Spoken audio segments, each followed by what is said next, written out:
안녕하세요. 주식시마롱 권미란입니다. 코스피 기준으로 2,900포인트에서 3,050포인트의 박스권이 형성되면서 흘러가고 있습니다. 하나투자증권은 최소 연말까지 우리 주식시장이 박스권에서 움직일 것이라면서 주주환원에 대한 태도와 내년의 통화정책의 방향성이 미국과 우리 주식시장의 흐름을 가르고 있다고 분석을 했는데요.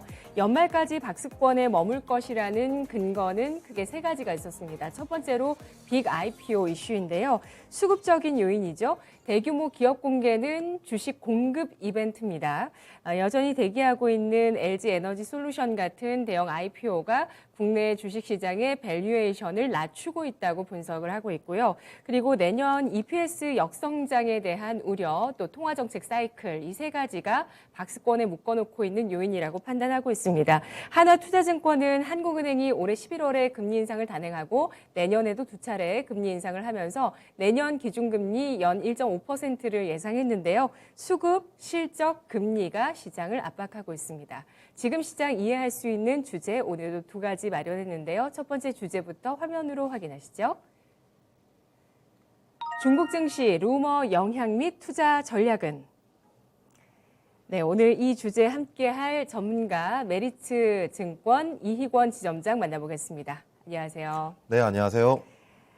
현재 우리 시장이 중국의 영향을 받고 있을지 좀 짚어보도록 하겠습니다. 최근에 중국에서 여러 루머들로 인해서 변동성이 확대되고 있다고요? 네.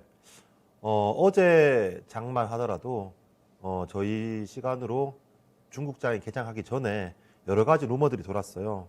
먼저 완커그룹, 이 부도가 나서 부도가 날 것이다. 연쇄적인 부도가 날 것이다. 또는 지금 사교육에 대해서 굉장히 이 정부에서 제재를 하고 있는데 이런 제재를 해제할 것이다. 이런 루머가 시장에 굉장히 많이 돌았었거든요. 근데 사실 무근으로 밝혀졌고 중요한 건 지금 헝다 이슈가 다시 수면 아래로 들어갔습니다. 우리가 뉴스에서 굉장히 많이 접하고 그 이름이 많이 들려올 때, 언론에서 많이 들려올 때 그때는 호재든 악재든 간에 충분히 반영되어 있고 그걸 내가 신경을 더 쓰거나 덜 쓴다고 해서 더 초과 수익을 내기는 힘들거든요. 근데 반대로 이렇게 시장이 관심이 없을 때, 관심이 없다가 등장했을 때 이게 호재로나 악재로서 영향력을 더 크게 주기 때문에 지금 구간에서 이제 중국이 어떻게 지금 진행되고 있는지를 체크해 봐야 될 것 같고요. 앞서 말씀드렸던 것처럼 일단 완커그룹이 파산 루머, 이런 루머들은 오히려 사실과 다른 전혀 소문조차 없는 그런 상황인 거고요. 지금 중국은 꾸준히 공동부유 정책을 진행하고 있습니다. 이 공동부유 정책에 대해서 이후에 자세히 설명드리겠지만 그 내용에서는 계속 지난 맥락과 크게 달라진 것 없거든요. 자체적으로 육성하는 사업은 신재생, 전기차, 그리고 비육성 산업에 있어서 사교육, 부동산, 석탄 이런 그 산업에 대해서 어느 정도 눌렀기 때문에 완화해 줄 거야라기보다는 구조적인 이제부터 중국이 공동부유 정책을 진행하는 이상 일정 부분 진행하고 말 정책이라기보다는 꾸준히 강도를 높여갈 정책이기 때문에 이런 그 루머에 크게 휘둘릴 필요는 없는 시장이다 보여집니다. 네. 헝다 관련한 이슈는 중국의 어떤 크레딧 리스크라고 해서 이게 증시의 뇌관이 될 것인지 그동안 논의는 많았습니다만 이게 크게 뇌관으로 작용하기는 어려울 거다라는 것이 이제 중국 정부 쪽에서 아직 구체적인 스탠스가 나온 건 아니지만 어쨌든 이러한 위기를 크게 번져나가도록 통제 불가능한 상황이 되도록 두진 않을 거다라는 시각들 때문이었잖아요. 네. 그러면서 이후에 이 이슈로 헝다로 끝나는 줄 알았더니 그렇지만은 않더라고요. 지금 네. 지점장님께서는 두 가지 루머에 대해서 설명을 해주셨는데 제가 오늘 한 증권사의 분석을 보니까 홍콩에서 거래 정지가 된 중국의 부동산 개발업체가 있습니다. 자자우에라는 기업인데요. 이 자자우에가 헝다에 이어서 업계 두 번째로 달러채 발행이 큰 부동산 기업이다라고 해서 일단 홍콩에서 거래 정지가 됐어요. 그래서 또 내일 헝다의 달러채 이자 지급일이 또 도래를 하면서 다시 헝다와 이 자자오의 달러채에 대한 이자 지급이 가능한지에 대해서 시장이 좀 주목할 거다 이런 증권사 시각도 있었거든요. 네. 네. 저는 헝다 이슈나 말씀하셨던 이 다른 헝다로부터 파생되는 이슈는 굉장히 좀 작은 지엽적인 이슈라고 생각해요. 그보다 더 중요한 건 뭐냐면 EPS 예상치, EPS 증가율이 가장 중요하다고 생각합니다. 지금 네. 미국 시장 뭐 6일 연속 신고가를 가고 있죠. 나스닥 12일째 오르고 있을 텐데 제가 지난주에 왜 미국 시장과 우리나라 시장이 다른가에 대해서 여러 가지 그 말씀드렸는데 가장 중요한 건 내년에 EPS 실적에 대한 예상치, 전망치가 상향 조정되는지 하향 조정되는지가 중요하거든요. 올 초 같은 경우에는 우리나라는 내년은 올해보다 더 벌 것이다. EPS 추정치가 꾸준히 올라갔었는데 지금 내년에 예상 실적이 11개월 선행 예상 실적이 점점 줄어들고 있어요. 이는 우리나라 증시에 부담이 될 수밖에 없는 거고 반대로 미국 같은 경우에는 이 올해 이익에 대비해서 내년 이익이 더 좋아지는데 내년에 이익 전망치 또한 올라가고 있거든요. 이는 주가가 올라가더라도 실적 전망치가 함께 올라가기 때문에 밸류에이션 부담이 없는 그런 상승인 거예요. 이를 중국 시장에서도 마찬가지인데 중국 시장에서 EPS 전망치 또한 바닥에서 올라올 기미를 보이고 있지 않습니다. 그래서 결국 이런 헝다 이슈나 몇몇 이 뉴스가 우리가 뉴스로서 봤을 때는 굉장히 자극적인데 결국 중요한 건 중국의 경기가 언제 바닥을 짚고 올라가느냐, 경제 성장률이 언제 좋아지느냐, 기업들이 언제 좋아지느냐이지 이런 영향이 결국 헝다 이슈라든가 일반적인 이슈들이 경기에 영향을 줄 것이다라는 우려 때문에 주가가 안 좋아지고 있는 건데 네. 이에 대한 논의가 가장 중요할 것으로 보여지고 있고요. 저는 지금 중국이 진행하고 있는 지금 올해 이번 주 같은 경우 육중전회가 예상되어 있죠. 네네. 이 육중전회는 경제 회의라기보다는 정치 회의에 가깝습니다. 다들 아시겠지만 어느 정도 이 정치적인 자리를 마련하는 그런 그 회의고요. 또한 역사 결의도 함께 진행되는데 이 역사 결의는 중국의 역사적인 의의를 이제 입증하는 다시 한 번 더 시장에 보여주는 그런 회의인데 이미 정해진 걸 알려준다. 이 확고하게 만든다라고 보면 될 것 같아요. 사실 뭐 지금 시진핑이 연임을 할 것이다라는 것은 대부분 다 국내나 해외에서나 다 인지하고 있는 상황인데 이 역사 결의에 대해서 과거 그리고 앞으로를 본다면 모택동 30년 그리고 등소평 30년 그리고 향후에는 공동부유 정책으로 중국이 나가고 있어요. 이 공동부유라는 게 지금까지 중국이라고 하면은 정말 빠른 경제 성장률을 보여주었죠. 7%, 6%, 5%대. 전 세계에서 볼 수 없는 그런 경제 성장률을 보여주었는데 문제는 우리나라도 그렇고 일본도 그렇고 대만, 아시아 국가들이 고성장 시기에서 저성장 시기로 넘어갈 때 성장률이 고성장에서 저성장률로 갔을 때 굉장히 성장통을 많이 겪었거든요. 지금 중국 같은 경우에도 7%, 6%, 5% 경제 성장률이 낮아지고 있어요. 분명히 중국 또한 우리가 겪었던 그런 그 경제 성장통을 겪는 시기가 지금 왔는데 중국 같은 경우에는 정부의 특성상 이를 질서 있게 받아들이기 위해서 네. 성장을 강조하기보다는 배분인 공동부유 정책으로 지금 정부가 굉장히 밀고 있거든요. 때문에 이런 이 정부 자체에서 경제 성장률에 대한 이 컨센서스를 계속해서 낮춰가는 가운데 이보다 더 중요한 배분이란 것을 이제 시장이 알려주고 있기 때문에 경제 성장률이 안 좋아서 지금 중국 종목들이 안 좋습니다. 작년, 재작년 같은 경우에는 중국 투자에 대해서 굉장히 이제 활발했었는데 최근에는 주가가 자체가 안 좋은 게 뭐 규제도 있었지만 실적이나 경기 자체가 안 좋은 부분이 있거든요. 근데 이를 충분히 지금 중국에서 인지를 하고 있고 분기별로 경제 성장률이 4분기 이번 4분기가 가장 피크일 가능성이 높기 때문에 네. 이게 뭐 언제 올라간다보다는 이제 중국 경기 자체가 안 좋다라는 것을 글로벌이 알고 있고 또는 내년에 이 시진핑 3기가 연임할 것이라는 것을 알고 있고 그리고 여기서 더 크게 나빠질 만한 요소들은 몇몇 가지 요소가 있지만 이는 시장의 변동성이 너무 과한 것이 아닌가 아직 체크가 되지 않은 것을 과하게 받아들인 것이 아닌가라고 저는 개인적으로 판단하고 있습니다. 네, 알겠습니다. 이번 주에 어제부터 열리기 시작한 중국의 육중전회가 이번 주에 또 체크포인트라고 짚어주셨고요. 이 육중전회에서는 주제 자체는 아까 말씀해 주셨던 그 역사, 당의 100년 분투의 중대한 성취와 역사 경험에 대한 결의라는 그 주제로 육중전회가 열린다고 하는데요.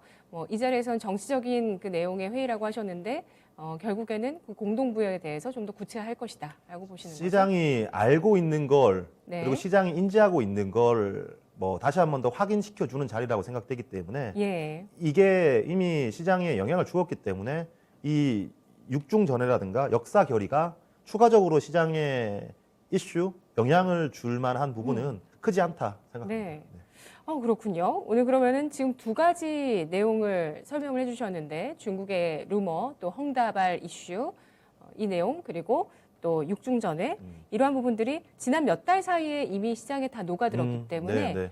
크게 주가에 부각될 만한 변수는 아니다 이렇게 네. 판단을 해주셨습니다. 간밤에 미국에서도 사실 공동부유 이런 분배 문제가 비단 중국만의 문제가 아니라 미국에서도 또 일론 머스크가 또 네. 트위터에 찬반 그 투표를 올렸다고 하죠. 지금 미국 내에서 미실현 이익에 대해서 이게 조세 회피 수단이 되고 있다라고 지적이 나오면서 이런 미실현 이익에 대해서도 세금을 부과해야 된다 이런 조짐이 나오면서 테슬라의 주식을 10% 팔까요? 라고 질문을 했어요. 네. 예, 전 세계적인 이슈죠. 그렇죠. 분배 문제. 이번뿐만 예. 아니라 텍스 어스라는 운동의 일부분이죠. 근데 모르겠습니다. 이는 경기 외적인 부분이기 때문에 세금 중요하지 않나요? 네, 저는 반대하는 당연히 반대하는 입장이기 때문에 예. 이것처럼 배분으로 간다 이거는 아닌 것 같고요. 다시 돌아가서 중국은 정책적으로 네. 전체 중국의 부를 배분하려 하는 것과 네. 또 자본주의 내에서 이런 어떤 세금의 움직임은 다르다라고 보시는 거네요. 네. 그 배분으로 가려는 게 거꾸로 얘기하자면 네. 이제 지난 과거처럼 성장을 보여주기 힘들기 때문에 예. 약간 이제 시각을 돌리는 건 크다라고 보고 있고요. 음, 제가 결론적으로 전략적으로 언급드리고 싶은 건 네. 그런 지엽적인 걸 떠나서 올 경제 성장률 올 4분기 정도가 저점일 가능성이 많아요. 하지만 이 4분기가 저점일 것이다라는 것은 시장의 예상이지 이 저점이 3분기에 될 수도 있고 내년 1분기에 될 수도 있는데 이러한 이걸 흔드는 요소들이 저는 다들 아시고 계시는 건 헝다 그리고 헝다 외의 이슈들이 아직까지 조금 시장에 반영되지 않은 이슈들이 있다고 생각되는데 그 대표적인 게 대만과의 충돌 가능성 그리고 네. 미중 무역의 합의 진도율이 지금 굉장히 낮습니다. 60%에서 62% 정도거든요. 그러니까 헝다에 대해서만 지금 집중하고 있는데 이보다 만약 이제 이 합의율이 굉장히 낮은데 지금 중국 입장에서는 먼저 지금 이제 화해 제스처를 취하고 있죠. 근데 만약 이 미중 무역 합의 진도율이 낮은 상황에서 조금이라도 일그러지는 수가 발생한다면 이거는 과거와 미중 분쟁처럼 다시 부담이 될 수 있어요. 그게 미국이 이제 대만에 이제 액션을 취하거나 정말 강한 입장을 보이는 것이 가장 지금 안 좋은 시나리오라고 생각되는데 만약 미국이 대만과의 이런 정치적인 이슈에 들어가게 된다면 중국 입장에서도 이를 가장 민감하게 반응할 가능성이 많아요. 그래서 무력 충돌이 일어나면서 함께 이 미중 무역 분쟁이 다시 재점화될 가능성이 많기 때문에 이 같은 뉴스는 이 신용 리스크뿐만 아니라 경기를 4분기 바닥이라고 봤던 거를 내년 1분기로 늦출 만한 요인이 될 수 있기 때문에 네. 계속해서 모니터링이 필요하고요. 헝다 이슈에 대해서 다시 한 번 더 제가 체크를 했는데 팩트는 지금 헝다의 이슈가 연쇄적인 시스템 리스크로 가느냐 마느냐가 굉장히 중요해요. 그래서 일각에서는 몇몇 작은 기업들이 파산했다 이런 기업들 나오는데 지금 저희 이제 회사의 중국 담당한 애널리스트와 미팅을 해보면 언론에서 나오는 그런 작은 기업들의 시가총액과 익스포저를 다 합쳐도 헝다의 20%도 채 되지 않거든요. 때문에 한 개 기업으로 봤을 때는 분명히 넘어가는 것처럼 보이고 있지만 이 익스포저로 봤을 때는 크지 않다는 거고요. 결국 중국은 다른 국가와 다릅니다. 과거에 이 보통 자유경제 체제 하에 있으면 어느 정도 이게 워크아웃에 들어가면 그때부터 이 대책을 세우죠. 뭐 채권단이 자율협약을 해서 뭐 그 채권을 산다든가 또는 더 수혜를 한다든가 워크아웃이 발생되고 나서 이 논의들이 발생되고 이게 실제 파산이나 디폴트로 가거나 또는 회생을 하는 이런 절차대로 진행이 되는데 중국 기업들 같은 경우에는 워크아웃에 들어간 기업들이 파산이 되는 그 확률 그리고 그 통계는 3% 미만이거든요. 근데 그 미만 자체도 이렇게 보셔야 될 것 같아요. 자유경제 체제 같은 경우에는 디폴트가 나고 나서 회사가 이제 채무 불이행이 진행되고 나서부터 대책을 세우는데 중국 같은 경우에는 이 정부가 실제로 그 디폴트가 되고 채무 불이행이 되면 이 채무액 100% 중에서 뭐 그 10%를 어디 10% 어디 이렇게 막 부러져 있을 텐데 우리나라 같은 경우에는 그 지분 하나하나에 대해서 어떻게 대책을 세울 건지 투명하게 공개가 됩니다. 근데 실제로 중국 같은 경우에는 60% 정도의 이 채권 이 채무가 투명하게 공개가 되지 않고 있어요. 어떻게 해결했는지 안 보여주고 있어요. 중국이기 때문에 가능한 거고 네. 이는 파산되기 전에 분명 헝다는 파산될 가능성이 굉장히 높을 거고요. 올해는 이자만 도래되지만 내년에는 만기가 도래되기 때문에 내년에 저는 디폴트 가능성이 굉장히 높다고 보는데 그 전에 주가는 반영이 될 겁니다. 하지만 디폴트를 선언했다라는 거는 이 전체 채무액 중에서 일부는 어디가 부담하고 은행이 부담하고 일부는 너희가 떠안고 일부는 뭐 그 정부가 가져가는 이런 이 조율과 배분이 다 끝났기 때문에 디폴트를 시킨다고 보시면 될 거예요. 때문에 이미 그 질서 있는 디폴트를 진행하고 있기 때문에 이게 연쇄적으로 넘어갈 가능성은 없고 오히려 디폴트 했다라는 것은 정리가 끝났다. 더 이상 불안 요소가 아니다라는 것을 선언하는 거기 때문에 네. 오히려 빨리 디폴트가 나오는 것이 좋을 거고 이 같은 노이즈는 주가에 뭐 나올 때마다 주가에 영향을 줄 수 있겠지만 시스템적으로 계속 저점을 깨고 내려갈 만한 이슈는 저는 아니다라고 보고 있고 최종적으로 헝다그룹 파산이 나온다면 그때는 저는 저점 매수 기회라고 판단하고 있습니다. 네, 알겠습니다. 헝다그룹 지난달에 10일에 한 차례 또 이자에 대해서 한 달 동안 유예했습니다. 그게 내일이고요. 11월 10일 또 내일까지 달러채 이자 1억 4,800만 달러, 우리 돈으로 1,752억 원 규모에 대해서 지급할지 여부 내일 또 주목이 되고 있습니다. 어쨌든 이러한 이자 지급일이 도래하는 것뿐 아니라 채권의 만기가 도래하는 것이 내년이라는 점에서 헝다 이 내년 정도의 디폴트 선언 가능성이 있다고 내다보고 있는데요. 이 대목이 중요한 이유는 바로 중국 경기의 바닥을 잡기 위해서입니다. 헝다 그룹의 이런 채권 문제들 그리고 대만과 중국 간의 갈등, 미국과 중국의 무역 합의 진도율 이러한 것들 계속 시장의 중요한 변수로 자리 잡을 그 세 가지를 이 세 가지로 판단을 하고 있고요. 이러한 것들이 시장의 저점을 잡아줄 것이다. 또 경기의 저점을 잡아줄 것이다라고 판단하고 있습니다. 과연 4분기에 중국장의 중국 경제 저점이 나올 수 있을 것인지 아직은 불확실한 상황이네요. 네, 네. 알겠습니다. 첫 번째 주제 확인을 해봤고요. 이어서 두 번째 주제 넘어가겠습니다. 리니지 W, NC소프트 회복 신호탄 되나? NC소프트가 리니지 W를 출시하고 나서 구글의 앱스토어와 또 애플의 앱스토어에서 1위를 차지했습니다. 전 세계 많은 국가에서 또 1위라는 그런 다운로드를 기록했는데요. 그리고 뭐 첫날 매출 같은 경우도 뭐 1,000억 원대로 예상을 했는데 그렇게 나왔나요? 1,000억 원대는 뭐 너무 많은 수치고요. 네. 1,000억 원은 안 나왔어요? 네. 나올 수 없어요, 1,000억 원은. 1,000억 원이라고 예상을 아니요. 하시더라고요. 그 제가 만난 지인이. 150억, 170억 하루 매출이 그 예. 정도고 1,000억 원은 1,000억 원 나왔으면 상한가 100억. 네, 상한가 갔을 거예요. 예, 100억. 네. 갑자기 생각났다. 100억, 10억, 네. 원래는 한 10억 단위로 일매출이 나오잖아요. 그렇죠? 그보다 한 10배 정도로 리니지 예상을 2M 하던데요. 같은 경우에는 첫날 아마 107억 정도가 나왔을 겁니다. 근데 2M이요? 네, 2M이었나 그냥 리니지 M이었나는 모르겠는데 네. 107억 정도가 아마 최고치였을 텐데 이번에는 170억 최고치를 경신을 했고요. 저는 W가요? 네. 네.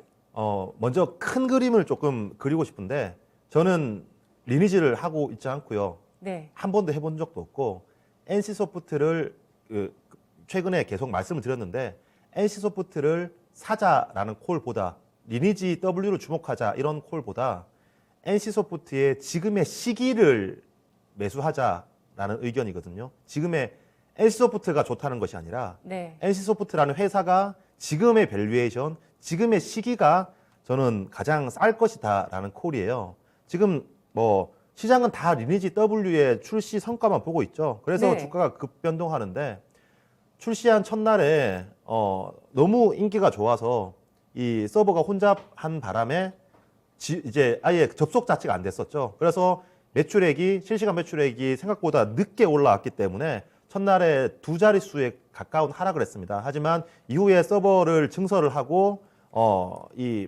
유저가 다시 이제 매출액이 올라와서 이 한국 1위, 대만 1위를 기록하면서 어제 같은 경우에는 주가가 다시 반등을 했거든요. 네. 사실 저는 리니지 W의 성과가 중요하지만 리니지 W가 정말 앞서 말씀하신 것처럼 1,000억씩 하지 않는 이상 신고가를 내기에는 쉽지 않을 것 같고 다른 무언가가 중요하다는 게 포인트거든요. 그리고 지금 이 일매출 170억이 기사상으로 예상이 되고 있는데 이런 노이즈도 있어요.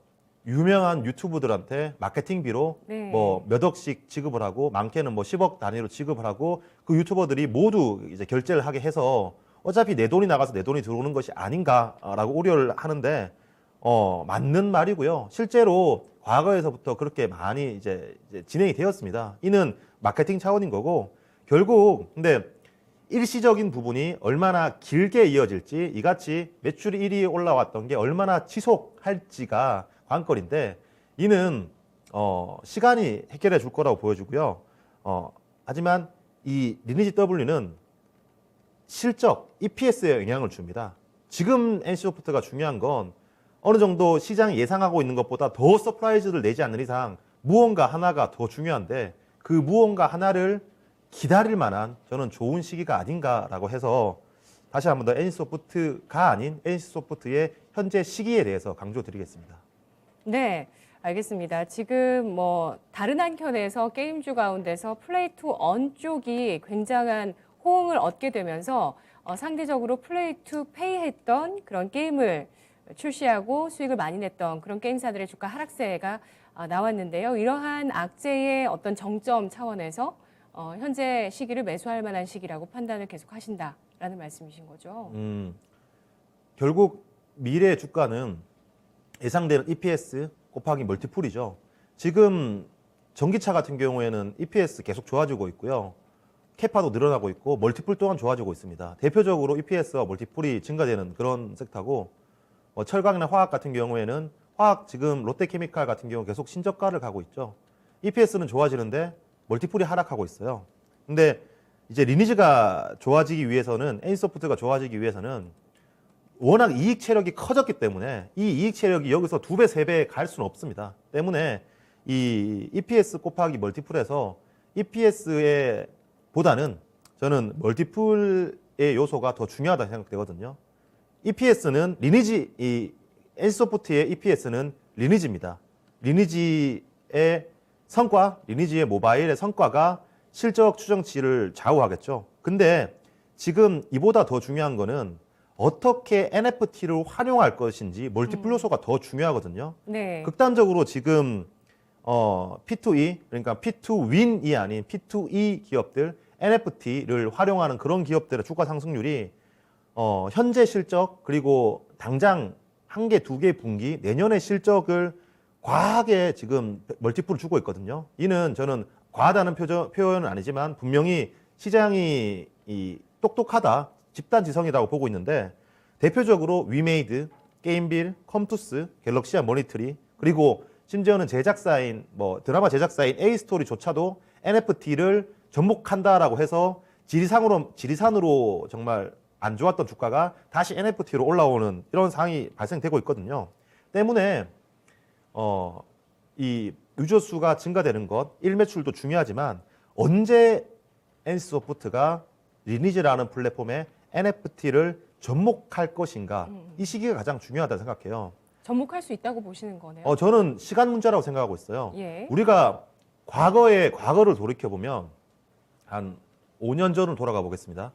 그때 모바일 게임이 처음 나왔을 때 컴투스가 서머너즈 워를 통해서 주가가 10배 오른 시기가 있었어요. 그때 그리고 뭐 게임빌이라든가 뭐 데브시스터즈, 썬데이 토즈 PC 게임에 적응을 PC 게임에서 모바일 게임으로 빨리 전환한 업체들이 그 당시 때 주가 상승이 너무 좋았습니다. 근데 제일 늦게 모바일 게임으로 넘어온 회사가 NC소프트였습니다. 근데 제일 늦게 넘어왔지만 네. 가장 확실한 매출액을 보여줬고 가장 늦게 왔지만 그 모바일 시장을 계속해서 독보적인 1위를 차지했던 게 NC소프트거든요. 지금 과거의 컴투스나 이 게임빌처럼 빠르게 위메이드나 이런 기업들이 들어오고 있지만 시간이 언제일지 모르겠지만 결국 NC소프트 또한 이 시장에 들어올 수밖에 없거든요. 들어온다라면 지금 모바일 게임은 NC소프트가 먹고 있었듯이 이 플랫폼 리니지라는 플랫폼에 NFT를 적용한다라면 저는 이는 뭐 실적 추정치가 10% 20% 올라가는 것이 아니라 아예 새로운 매출이 붙기 때문에 지금까지 보여주지 않았던 새로운 매출이 붙기 때문에 멀티플이 2배, 2.5배 올라가야 될 요소라고 생각해요. 다만 문제는 이게 언제 하느냐 때문에 지금 뭐 이 다른 기업들에 비해서 멀티플이 굉장히 싼데 저는 멀티플이 싸기 때문에 저는 언제 하는지는 뭐 누구도 모르죠. 그건 뭐 택진이 형만 아시고 계실 텐데 결국 NC소프트도 그 NFT의 길로 갈 것이고 만약 그 NFT로 갔을 때 가장 확실한 플랫폼을 가지고 있다는 것과 막연히 그 기대감 하나만으로 주식을 살 수는 없습니다. 근데 지금 이 PER로 따졌을 때도 네. 다른 기업들 대비해서 너무 싼 PER을 보이고 있고 과거의 PER 밴드로 봤을 때도 너무 하단이거든요. 또한 리니지 W가 이제 바텀을 잡고 올라오는 상황이기 때문에 저는 지금 구간에서 이 전저점을 깰 가능성은 높지 않다. 그리고 지금 구간에서 시간을 충분히 녹여서 NFT로 갔을 때 정말 NFT로 잘할 수 있는 기업이기 때문에 저는 시간을 녹여도 될 만한 그런 기업이다라고 생각해서 NC소프트가 아닌 NC소프트 지금의 시기에 대해서 말씀을 드리는 거고요. 정말 이 크게 봤을 때 P2E 시장 이기기 위해서 하는 게임이 아니라 네.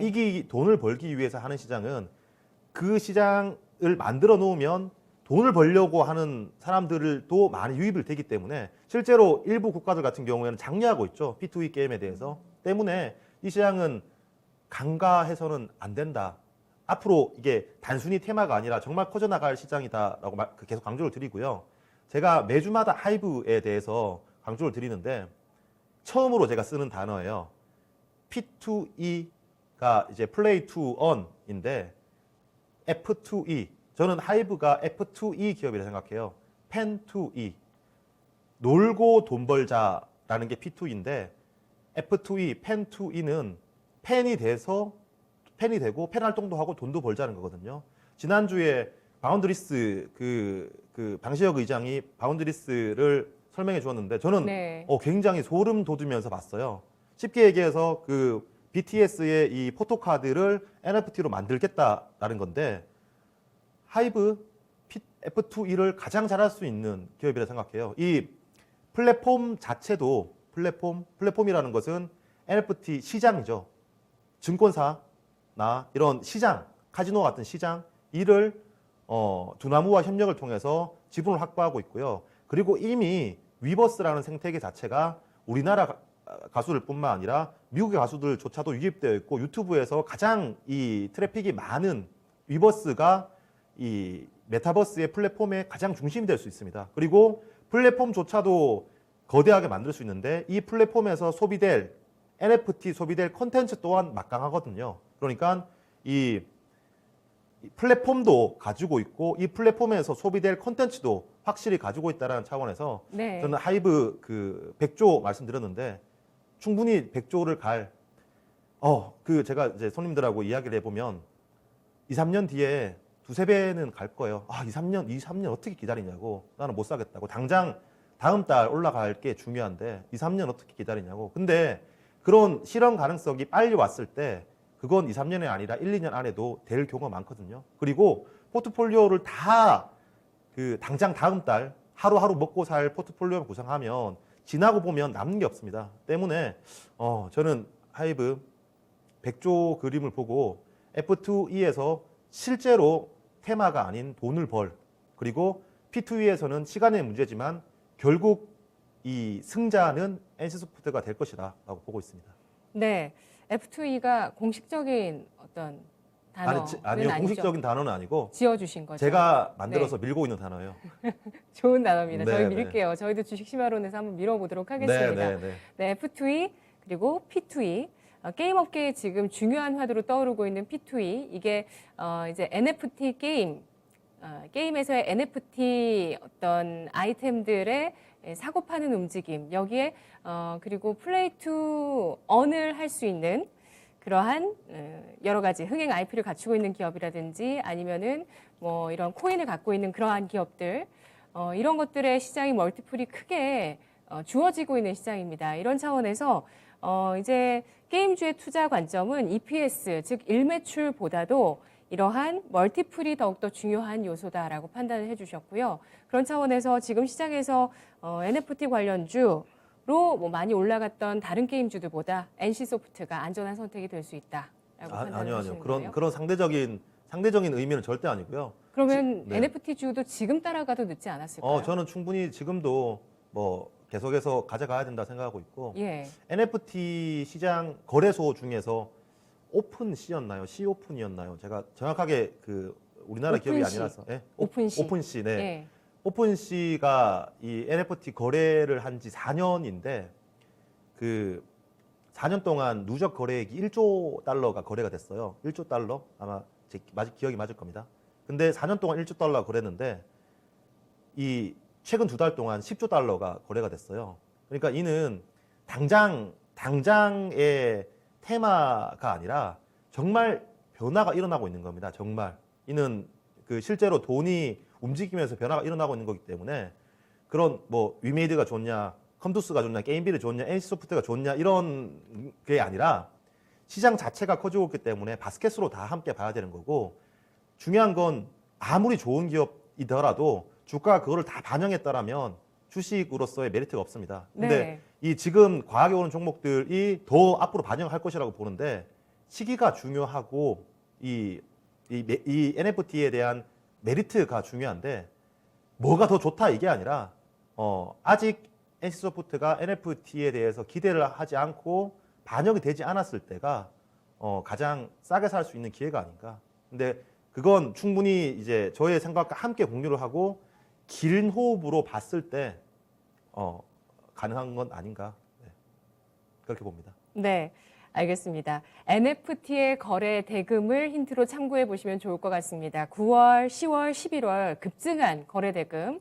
이와 함께 주식시장에서도 큰 모멘텀으로 지금 첫 단계로 부각되고 있는데요. 앞으로 이러한 멀티플 상향 조정이 계속되면서 또 엄청난 어떤 그 가상화폐 거래소의 엄청난 올해 실적처럼 내년 당장 그런 관련 실적이 찍힌다고도 기대해 볼 수 있을까요? 그럼요. NFT 관련한 실적. 네. 하이브 같은 경우에 바운드리스에서 네. 이 뭐 몇 가지 이제 그 NFT에 대해서 구체적으로 설명해 주었는데 이게 먼 미래가 아니라 당장 내년 상반기 안에 일어날 일이다라고 했어요.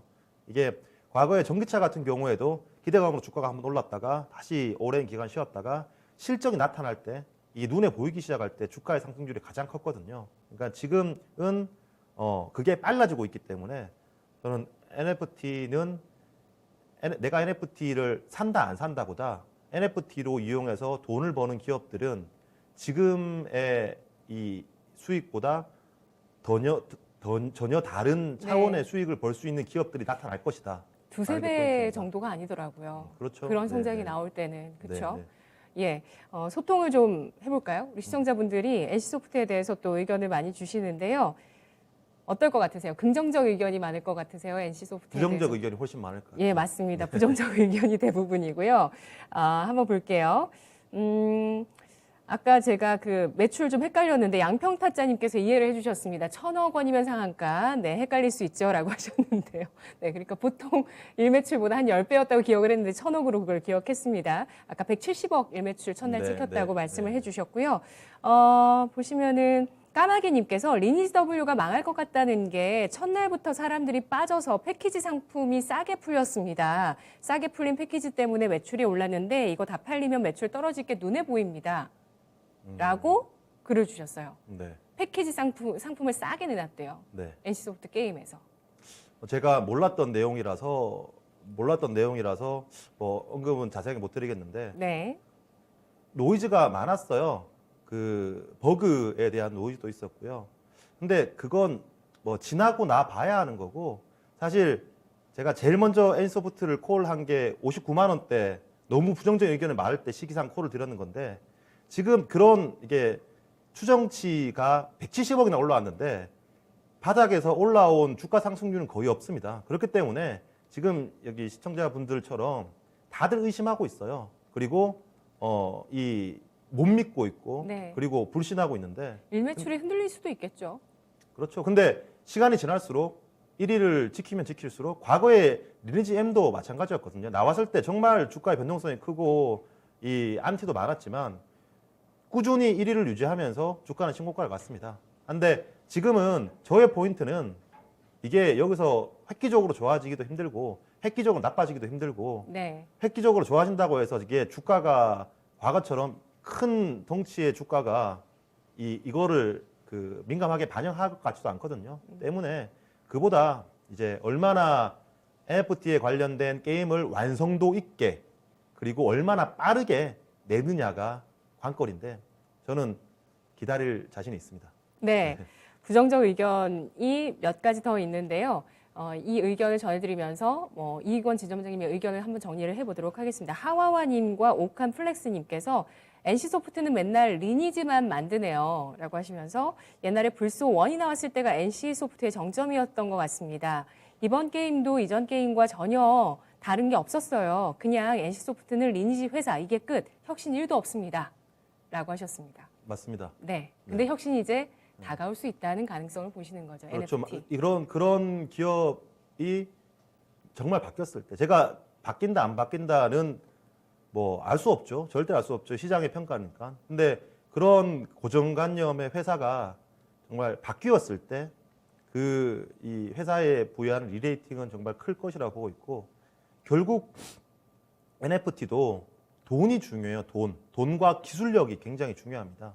뭐 그쵸. 작은 기업들이 맞아요. 뭐 신문상으로 우리 NFT 할 거예요. 이렇게 말만 하는 기업들이 많은데 투자할 자금이 없어요. 근데 NC소프트 같은 경우에는 정말 현금으로 총알로는 엄청 빵빵한 회사이기 때문에 그 개발할 수 있는 이미 과거의 리니지 세계 자체가 메타버스였고요. 이걸 NFT로 구현해낼 만한 기술력 그리고 현금을 가지고 있다는 것은 팩트고 과거의 리니지를 통해서 P2E 돈을 버신 분들 굉장히 많습니다. 지금도 마찬가지고요. 정말 NFT 시장에서 나왔을 경우에 지금까지 보여줬던 미르포라든가 오딘의 파괴력보다 훨씬 더 큰 NFT 시장이 형성될 것이라고 보기 때문에 제가 뭐 이 기대감 단순히 기대감만 말씀을 드리는 거예요. 이게 1년이 될지 2년이 될지는 알 수는 없지만 네.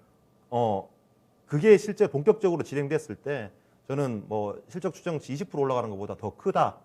새로운 게임 나오는 것보다 더 크다라고 그렇죠. 보여지기 때문에 배수가 달라지는 거잖아요. 네. 그러니까 이익이 20% 늘어나는 거는 그 기존의 어떤 그 앞자리에 곱셈 앞자리 수준이라면은 그 NFT가 되냐 마냐는 이 배수 자체를 뭐 5배 줄 걸 10배 주느냐 이 차이 아닌가요? 네. 15배 주느냐? 그렇기도 하고 예. 이 정말 길게 끌고 와서 많이 먹으려면 지금의 뭐 에코프로 비행 같은 경우에 예. 올라갈 때 사면 장기 투자하기 힘들어요. 근데 어떨 때가 가장 투자 적기였냐면 노이즈가 가장 많을 때 그 인산철 LFP 노이즈로 주가가 너무 안 좋았고 이제 LFP 나오면 3원 개 다 죽는 거 아니에요? 이런 뭐 아신다는 분이 다 얘기가 나올 때 그때가 가장 매수 타이밍이었거든요. 그러니까 이 주가를 그 기대감이 반영 안 돼 있고 바닥 구간 안에서 사야지 이거를 끝까지 먹을 수 있습니다. 근데 이게 반영이 되고 올라갔을 때 나 그때 뭐 59만 원 봤었는데 그때도 못 샀는데 지금 어떻게 사? 이렇게 되면 끌고 가면서 먹기 힘들기 때문에 저는 시기, 기회비용 단순히 이 뭐 한 달, 두 달 리니지 W가 어떻게 된다는 걸 떠나서 NC 소프트는 할 기업이고 돈 있는 기업이고 할 수 있는 기업이고 했을 때 성공할 수 있는 기업이기 때문에 시기를 한번 사보자. 시기 콜로 드리겠습니다. 네, 알겠습니다. 자, 두 번째 주제 정리를 한번 해볼 텐데요. 시청자 여러분들 의견도 좀 더 전해드릴게요. NC소프트 추천하지 마세요. 무슨 도박 주식을이라고 하셨고요. 사골 주식입니다. NC소프트, 리니지, 사골입니다. 지금도 NC는 NFT 하고 있는데 별로 저는 희망이 없어 보인다라는 의견을 주신 분도 계셨고요. 그리고 NC소프트가 NFT 하면 어마어마해질 것 같습니다. 지금도 게임 서버 터져나가고 있습니다. 한국과 대만 구조를 리니지 W 싸우고 있습니다. 지금 리니지 W 내 전투가 한국 대 대만인으로 지금 맞아요. 이어지고 있어서 서버가 지금 엄청 많이 쓰이고 있다고 하죠. 네, 맞습니다. 예. 네. 정리해서 NFT의 탑픽은 하이브다. 네, 라는 말씀이시죠? 네, 맞습니다. 네. 알겠습니다. 하이브, 아까 말씀해 주셨던 내용, 그런 핵심 IP라고 볼 수 있는 그 음원과 아이돌들, 그리고 플랫폼, 그리고 여기에 붙은 NFT 사업, 당장 내년에 본격화될 수 있는 그 성장을 주목하고 계시고요. 참고해 보실 분은 아까 이익원 지점장님이 소름 돋았다는 방시혁 의장님의 연설을 좀 보면 될 것 같아요. 잘 보면서 투자 이어 나가시면 좋을 것 같습니다. 자, 오늘 분석 여기까지 듣도록 하겠습니다. 잘 들었습니다. 고맙습니다. 네, 주식 시마론이었습니다. 오늘 첫 번째, 두 번째 주제 중국발 이슈와 또 NFT 알아봤는데요. 시장의 부담 요인도 있고 아직 남아있는 이런 변동성 요인도 있습니다만 시장에서 지금 인정하고 있는 멀티플을 높게 주고 있는 NFT를 간과해선 안 된다라는 강한 어조의 의견들 확인을 해봤습니다. 자, 지금 지수는 양대 지수 보합권에 흘러가다가 코스닥이 조금 더 힘이 실리면서 0.5% 상승을 하고 있는데요. 지금까지 투자 판단에 도움드릴 수 있는 내용들 전해드렸습니다. 다만 주가의 상승과 하락을 보장하지 않는다는 점 유의하시기 바라겠습니다. 지금까지 주식시마론이었습니다. 고맙습니다.